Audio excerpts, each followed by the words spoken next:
Надлежните се запознаени со случајот на Зекирови. Ова велешко семејство деновите ги поминува во сиромаштија, а мајката и двете новородени близначиња завршија во болница заради неухранетост и болест.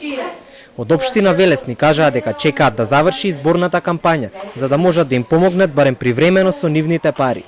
Повеќе може да им помогне централната власт, ни кажа градоначалникот. Итно не може ништо да се преземе заради строгите забрани заради одвивањето на изборната кампања за претседателските избори. Ние одамна се залагаме да дојде до децентрализација на овие надлежности, тие да преминат целосно на локално ниво, за да може општините како најблиска власт до граѓаните кои најлесно можат да ги идентификуваат овие случаи, навреме да реагираат за да не дојде до вакви последици. За жал и до делувањето на социјалните станови или згрижувањето во такви соодветни објекти не е уште пренесено во надлежност на локалната самоуправа. Зекирови досега никогаш не добиле социјална помош.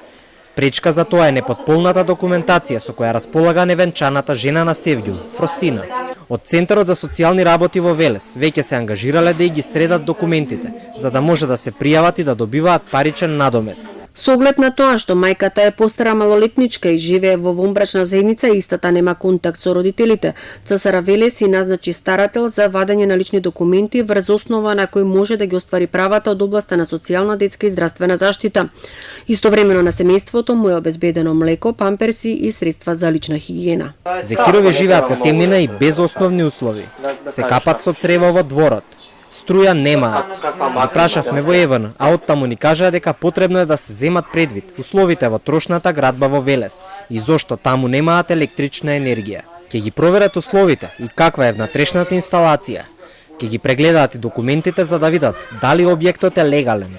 Севѓул Зекиров и 2-годишниот син во овој момент се дома и чекаат Фросина со двете близначиња наскоро да излезе од болница и да им се врати. Продолжуваат да живеат од донациите на навивачите гемиџии и други добронамерници, се додека да се стабилизираат со постојани приходи.